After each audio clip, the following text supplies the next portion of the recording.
আমরা পৌঁছে গেছিলাম নবদ্বীপ ঘাট। এখান থেকেই এই ভেসেল পার হয়ে আমরা যাব মায়াপুর। ক্যামেরা অন করতেই সবাই ভেবেছে আমি হয়তো ফটো তুলছি, তাই সবাই পোজ দিচ্ছিল। আসলে আমি তো ভিডিও ক্লিপস নিচ্ছিলাম।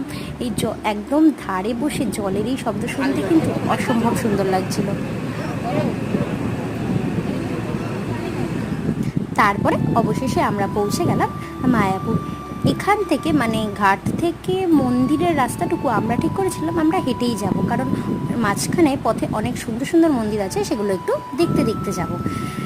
রাস্তায় দেখতে পেলাম এরকম একটা নতুন মন্দির তৈরি হচ্ছে। মন্দিরটা দেখতে অনেকটা লোটাস টেম্পেলের মতো, মানে এটা আমার মনে হলো, এটা আমার ব্যক্তিগত মতামত, দেখতে অনেকটা আমার সেই রকমই লাগলো।